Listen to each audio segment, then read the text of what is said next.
Hello, everyone. I'm Lana. Thank you so much for joining me. The House passed President Biden's $1.9 trillion American Rescue Plan on Wednesday, setting up much-needed relief for millions of Americans days before federal unemployment benefits are set to expire.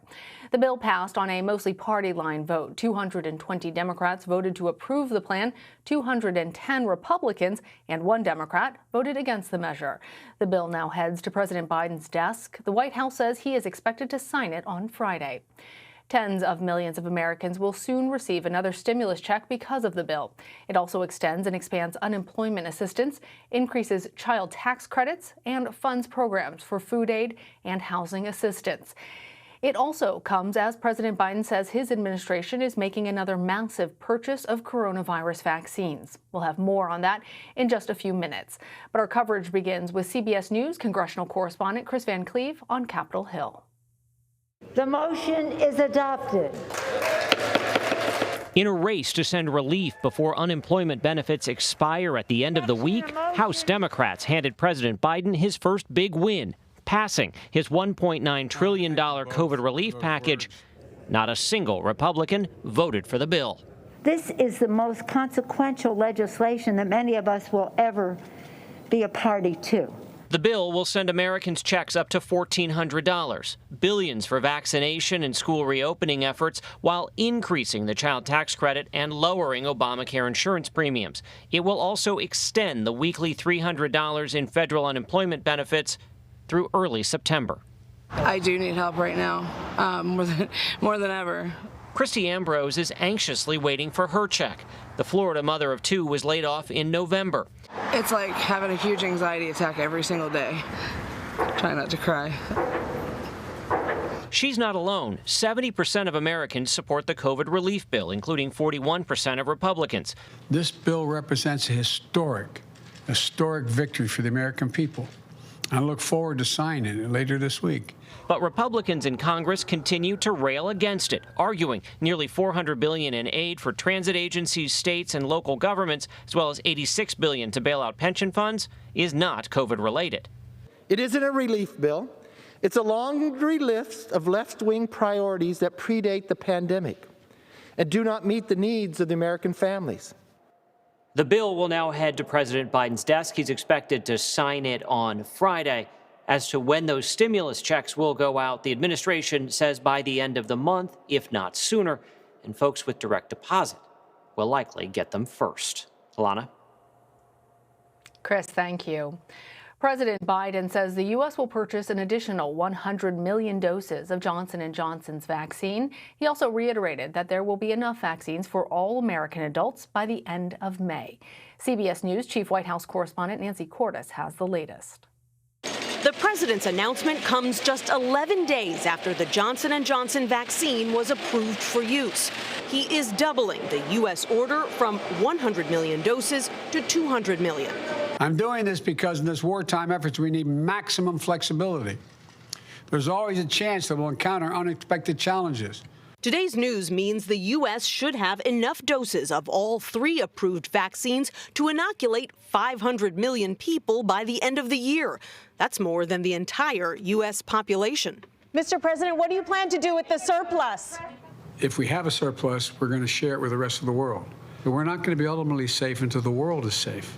And so we're going to start off making sure Americans are taken care of first, but we're then going to try to help the rest of the world. Mr. Biden was flanked by the CEOs of Johnson & Johnson and Merck, which has agreed to help produce its rival's vaccine because J&J is currently behind schedule, releasing nearly 4 million doses the first week, but less than 400,000 the next. Wisconsin teacher Catherine Patton got one of them. I'm excited I got the Johnson & Johnson, which is just one and done, so that's great. Encouraging new numbers released by the CDC show that nearly 1 in 4 U.S. adults have now received at least 1 dose of a COVID vaccine. And Nancy Cordes joins me now. We're also joined by Siobhan Hughes. Siobhan is a congressional reporter for the Wall Street Journal. Welcome, ladies. So, Nancy, let's start with you. The president is expected to sign the relief bill on Friday. How is the White House working to sell this plan to the American people?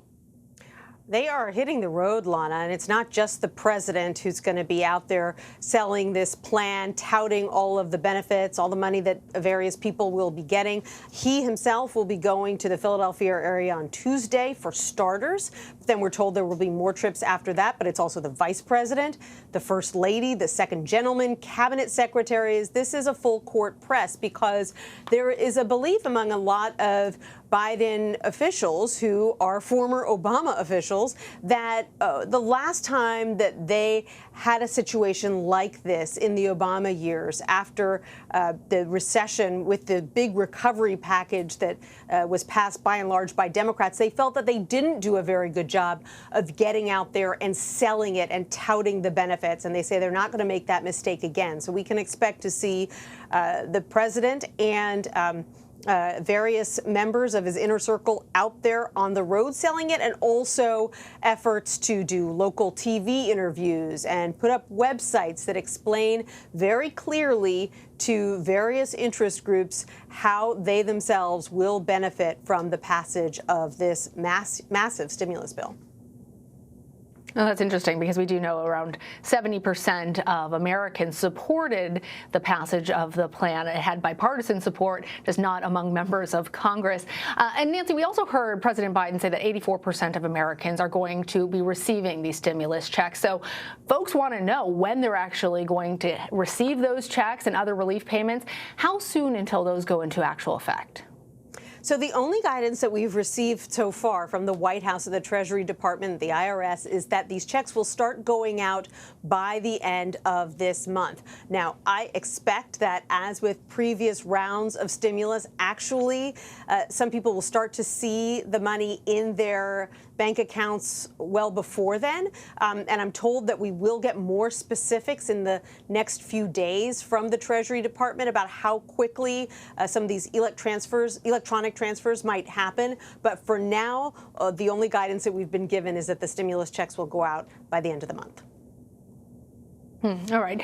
Siobhan, why don't you join into this conversation? I want to know, how important was it for congressional Democrats to deliver such a massive relief bill? You heard Nancy talking about their public affairs efforts to try and get people on board. How does that feed into what's next on their agenda?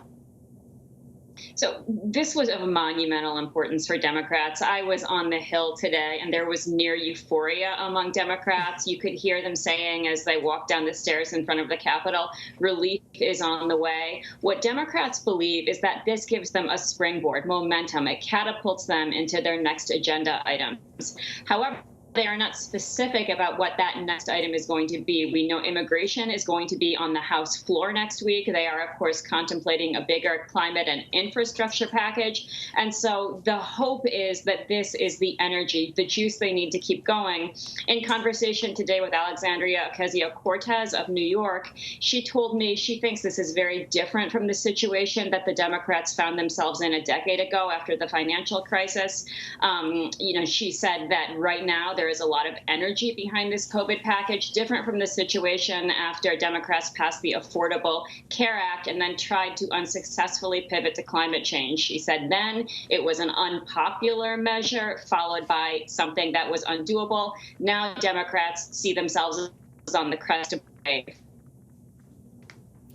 And Siobhan, as we've discussed, really the Republicans had been on board with previous versions of relief plans when President Trump was in office, but they didn't sign on to this one.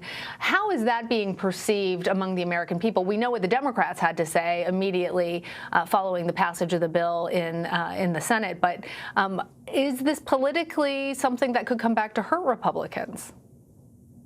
Well, you see some clues in how Republicans are handling this. Number one, they are talking about the specter of inflation, the prospect that this bill is so massive and the economy is recovering, people are getting vaccinated. It juices the economy to the point that inflation, which this country has not experienced in decades, becomes a real problem. You're also seeing, though, some of the moment in the fact that Republicans, instead of talking about the COVID aid bill, are trying to pivot to areas in which they think Democrats have weakness. For example, the issue of immigration, the fact of young people, unaccompanied minors arriving at the border. And so in that sense, you can see where Republicans may feel a bit on the defensive over what Democrats roundly see as their success. All right, Nancy, we heard in your piece President Biden announced that the U.S. will purchase an additional 100 million doses of Johnson & Johnson's coronavirus vaccine.